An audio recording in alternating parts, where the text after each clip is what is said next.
Chào các bạn, nhân dịp hôm nay nghỉ lễ Quốc khánh, Sơn sẽ làm một video để cùng mọi người tìm hiểu rõ hơn vì sao ngày 2 tháng 9 lại được chọn làm ngày Quốc khánh Việt Nam nhé. Đầu tiên, chúng ta sẽ xem định nghĩa Quốc khánh là gì. Thì Quốc khánh có thể xem như là một ngày lễ trọng đại nhất của một quốc gia. Nó đánh dấu sự ra đời của một nhà nước mới, một chính thể mới. Tuy nhiên, mỗi nước có các sự lựa chọn về ngày Quốc khánh khác nhau. Ví dụ như nước Mỹ thì họ chọn ngày 4 tháng 7 là cái ngày mà Quốc hội ban hành cái tuyên ngôn độc lập.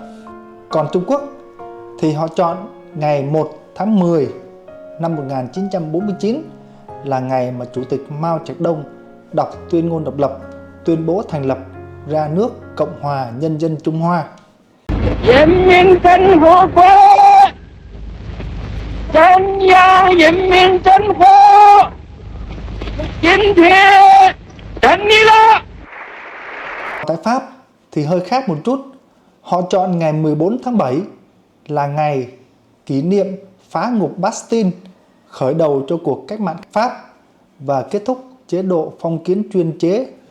Quay trở lại với Việt Nam thì ngoài ngày 2 tháng 9 ra, chúng ta cũng có rất nhiều các cột mốc quan trọng khác, như ngày 19 tháng 8 năm 1945 là ngày diễn ra cuộc tổng khởi nghĩa toàn dân giành chính quyền, đặc biệt là đã thành công ở Hà Nội mà chúng ta hay gọi là cách mạng tháng 8. Ngày 30 tháng 4 năm 1975 là ngày thống nhất Việt Nam khi quân đội miền Bắc đã giải phóng Sài Gòn thành công.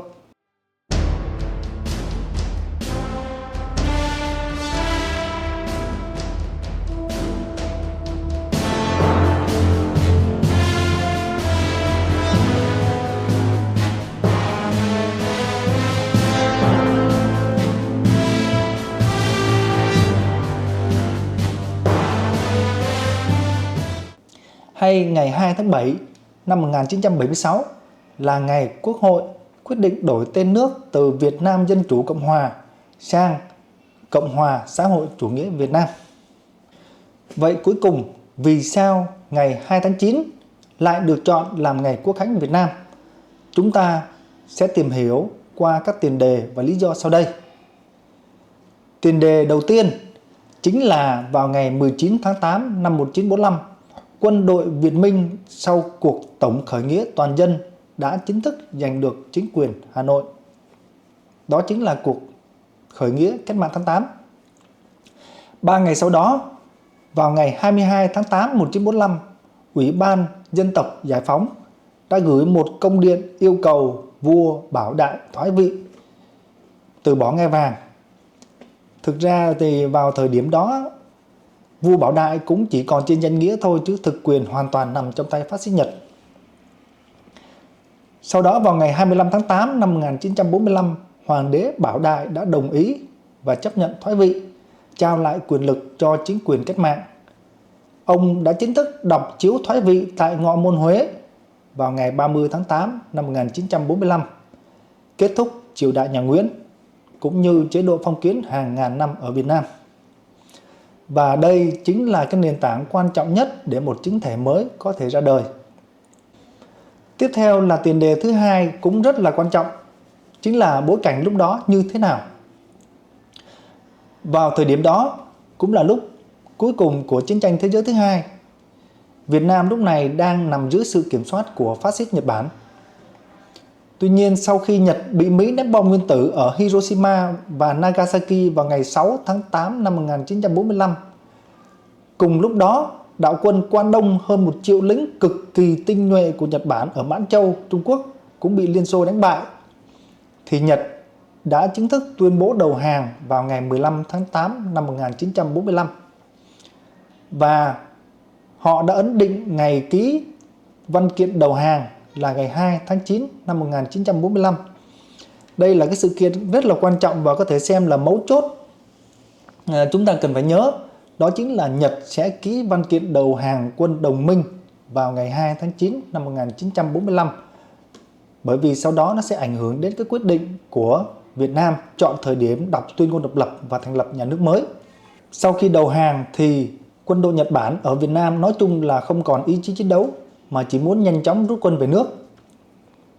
Lúc đó thì quân đồng minh cũng chưa vào nên tận dụng cái khoảng trống quyền lực, quân đội Việt Minh đã tổng khởi nghĩa toàn dân giành chính quyền và hầu như đã thành công ở khắp các đô thị lớn ở Việt Nam, đặc biệt là Hà Nội. Nên có thể xem cuộc tổng khởi nghĩa Cách mạng tháng 8 là khởi nghĩa không tiếng súng, có rất ít đổ máu. Chủ yếu là các cuộc meeting biểu tình chiếm trung tâm hành chính buộc đầu hàng. Cần phải nói thêm một điều rất quan trọng trong cái thời điểm này chính là Hiệp định Potsdam được ký giữa các nước đồng minh Mỹ, Anh, Liên Xô và Trung Quốc. Trong đó bàn về việc giải giáp quân đội Nhật Bản như thế nào. Thì quân đồng minh chia Việt Nam thành hai khu vực giải giáp quân Nhật. Khu vực thứ nhất là từ vĩ tuyến 16 trở ra Bắc, được giao cho Tưởng Giới Thạch Trung Quốc.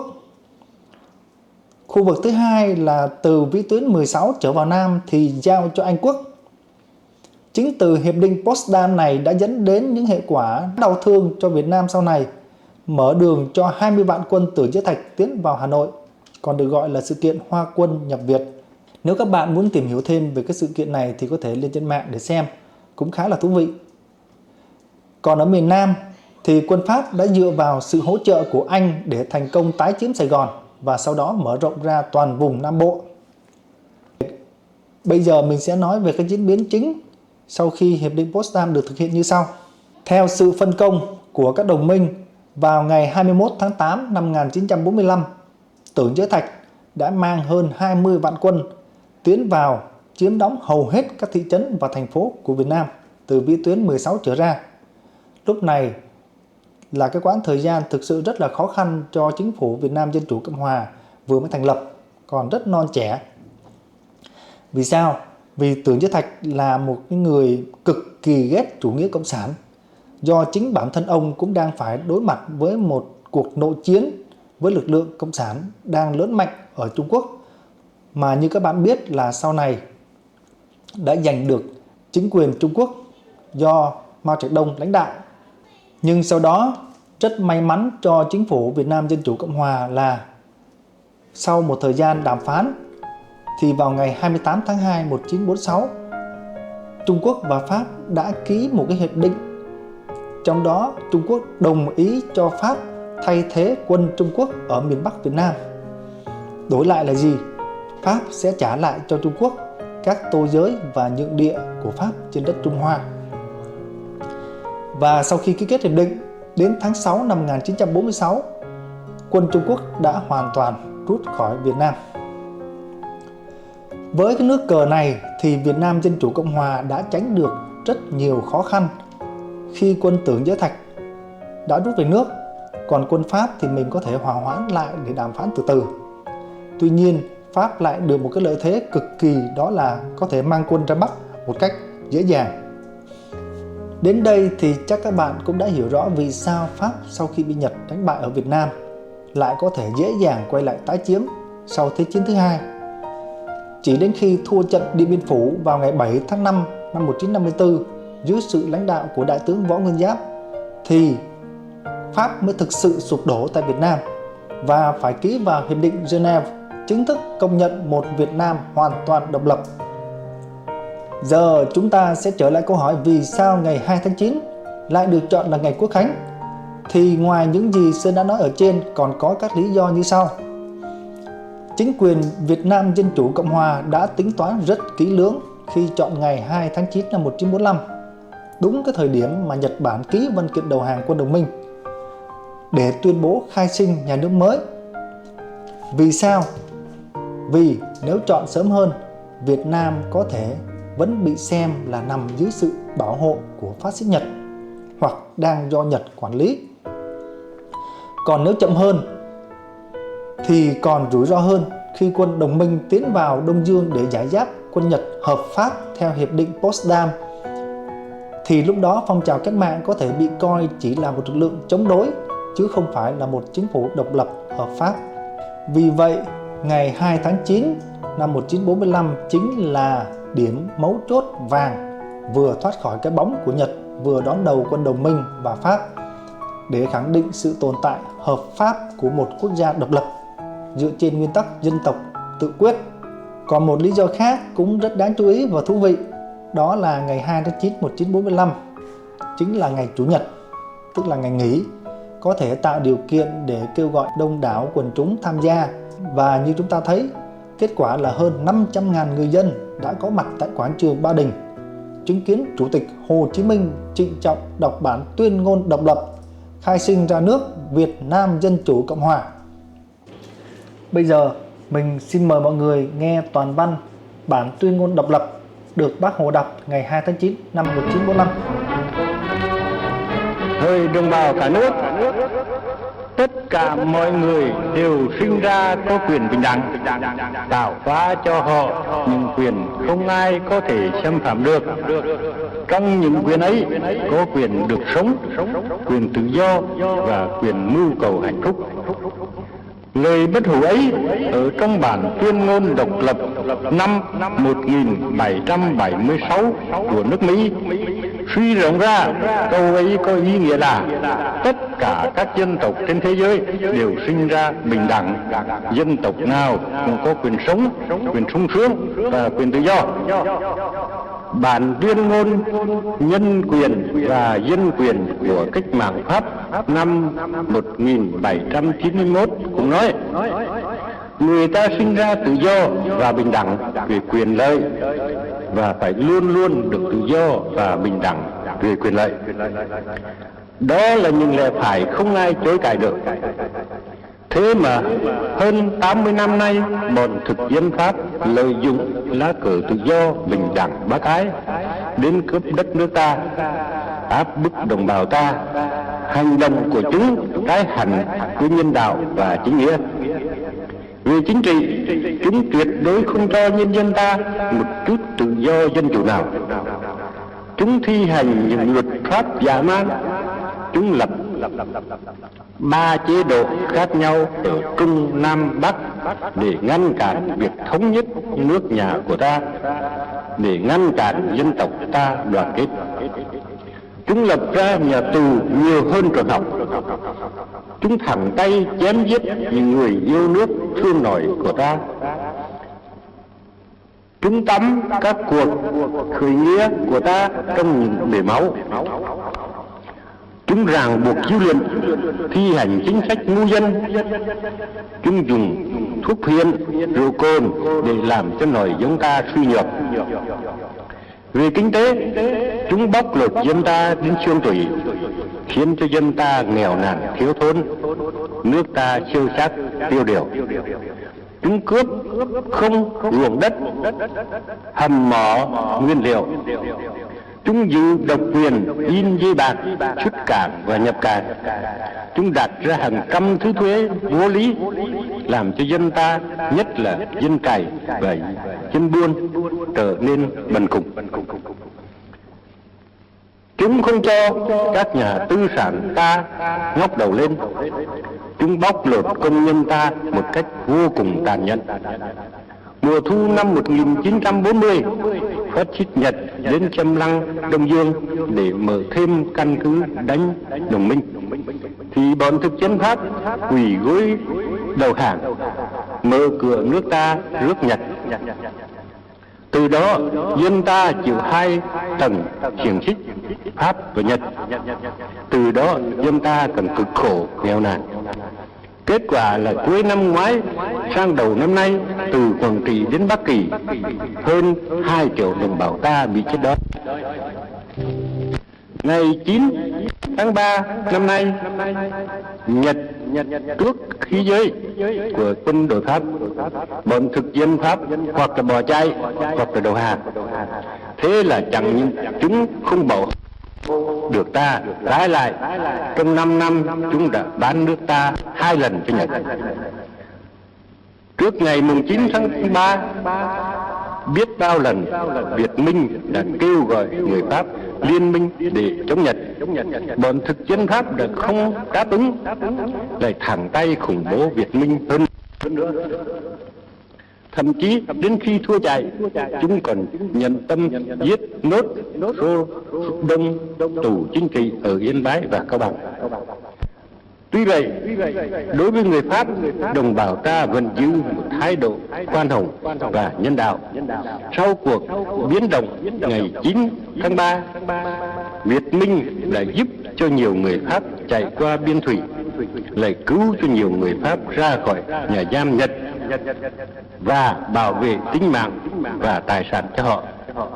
Sự thật là từ mùa thu năm 1940, nước ta đã thành thuộc địa của Nhật, chứ không phải thuộc địa của Pháp nữa.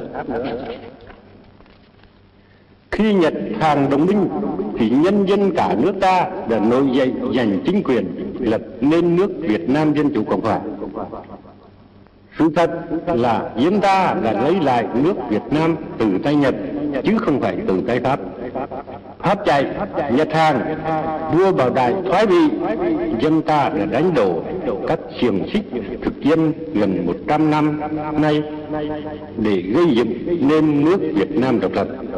Dân ta lại đánh đổ chế độ quân chủ mấy mươi thế kỷ mà lập nên chế độ dân chủ cộng hòa.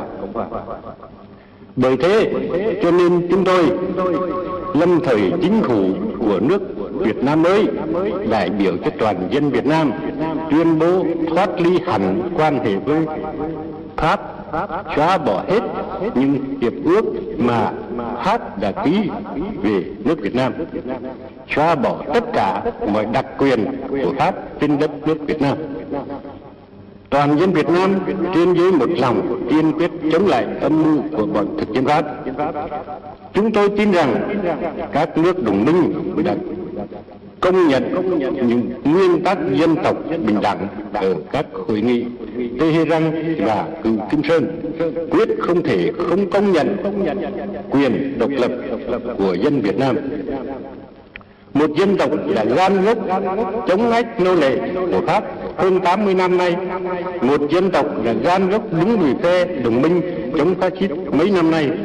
Dân tộc đó phải được tự do, dân tộc đó phải được độc lập.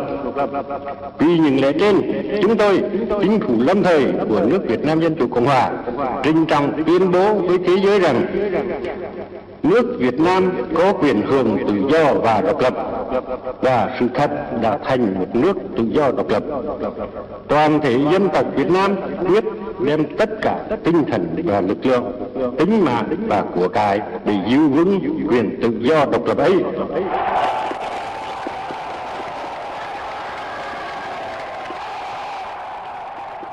Chúng tôi toàn thể dân Việt Nam xin thề kiên quyết một lòng ủng hộ chính phủ lâm thời Việt Nam Dân Chủ Cộng Hòa, ủng hộ Chủ tịch Hồ Chí Minh. Chúng tôi xin thề cùng chính phủ giữ quyền độc lập hoàn toàn cho Tổ quốc, chống mọi mưu mô xâm lược, dù phải chết cũng không lao. Nếu Pháp đến xâm lược lần nữa, thì chúng tôi xin thề không đi lính cho Pháp, không làm việc cho Pháp, không bán lương thực cho Pháp, không đưa đường cho Pháp.